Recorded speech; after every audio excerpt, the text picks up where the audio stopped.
Hola, soy Félix Lajara del Sol de la Tarde y te invito a que te suscribas a nuestro canal de YouTube para que no te pierdas ni un solo de nuestros comentarios. Yo le he estado dando seguimiento.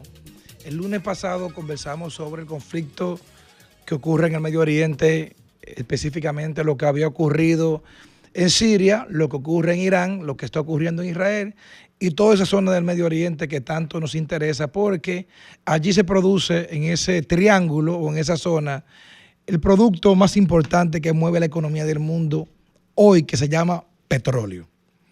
Entonces, ¿qué ha pasado? ¿Qué está pasando hoy? ¿Cuáles son las consecuencias o las características de este conflicto que hoy se ha incrementado? Bueno, al día de hoy lo que más ha pasado es que a raíz del derrocamiento por el grupo HTS en Siria, bueno, pues Israel aprovechó la debilidad del gobierno de Bashar al-Assad y su salida y su refugio en Rusia para atacar todas las bases militares y para atacar todos los puntos débiles que en su momento eran puntos fuertes para Siria, porque allí guardaban municiones el régimen de al-Assad, y como Israel toda la vida ha visto a Siria y a Irán como enemigos, pues el gobierno de Benjamín Netanyahu de Israel ha aprovechado la coyuntura para bombardear todas esas zonas.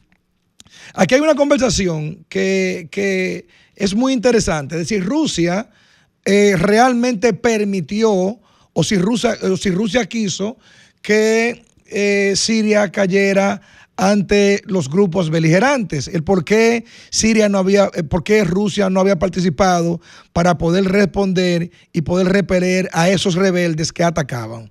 ¿Qué ha pasado? Bueno, lo que pasa es que son otras características muy diferentes.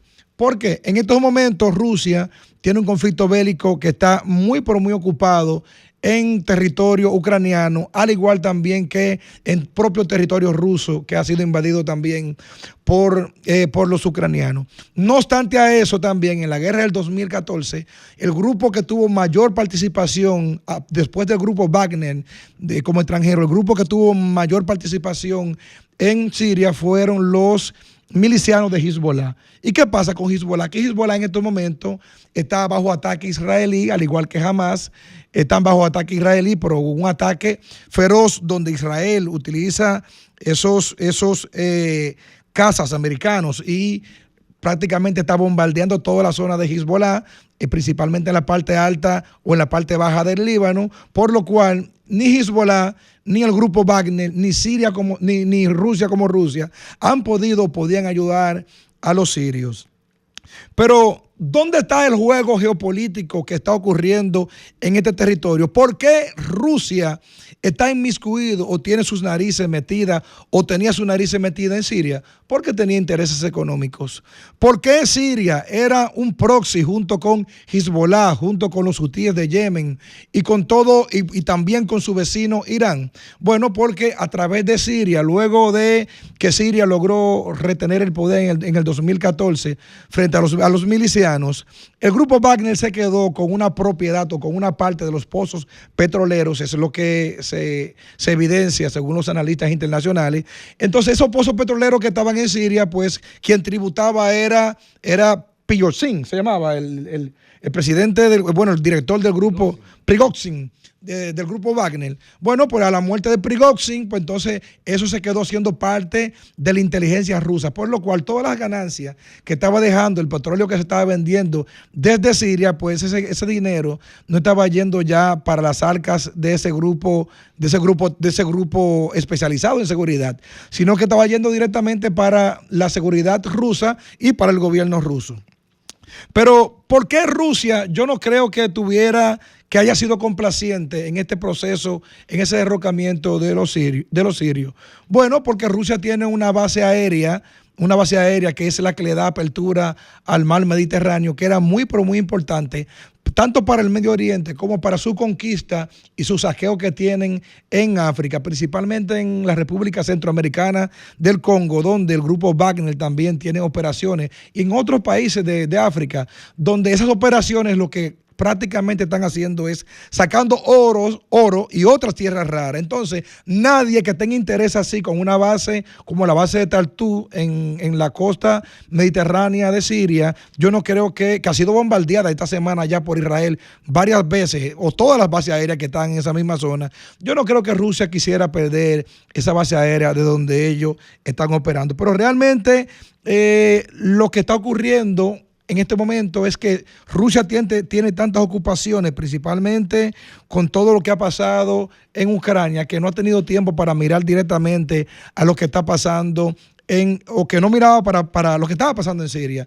Y no solamente le pasó a Siria, también hay otro conflicto, que es un conflicto histórico, que es el conflicto de los armenios y de Azerbaiyán por la zona de Nagorno-Karabaj, que es una zona donde los armenios eran auxiliados o promovidos por Rusia, por lo cual podían competir con Azerbaiyán en cuanto a armamento, porque a nivel de país no tienen la misma población ni tampoco tienen el mismo armamento. Y Rusia también allí hizo lo propio en el 2023. Como se puede decir popularmente, soltó a los armenios para que Azerbaiyán pudiera avanzar, pero con esa jugada que hizo, Azerbaiyán le permitió entonces utilizar el corredor a través de Azerbaiyán para poder suministrar armas a los iraníes, que para ellos Irán es la principal potencia que le mantiene su equilibrio en Medio Oriente, ya que Irán no es solamente el tema geopolítico, sino también el tema del desarrollo de armas nucleares y de otros elementos químicos que también participan allí, como son las fuentes nucleares, que ayudó también el gobierno de Rusia a promover todo esto.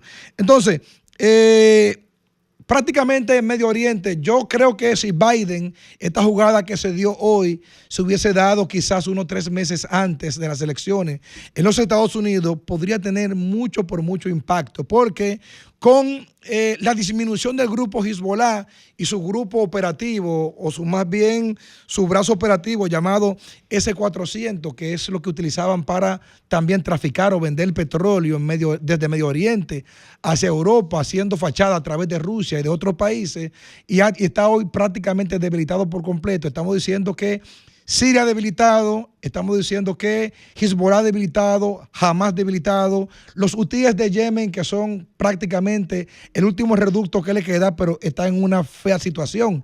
Y es que los armamentos rusos que por arte de magia caían a Yemen, a los hutíes de Yemen, ya como que no están llegando por arte de magia como llegaban anteriormente. Lo que quiere decir que aparentemente los americanos, los israelíes, se leyeron muy bien el arte de la guerra, el Sun Tzu, donde la principal herramienta de la guerra es cortar la fuente de suministro. Y para ganar la guerra, tanto Israel como Estados Unidos, en Medio Oriente lo que han hecho es cortar toda la fuente de suministro, que fortalecen a sus enemigos, y aparentemente han ganado hasta este momento.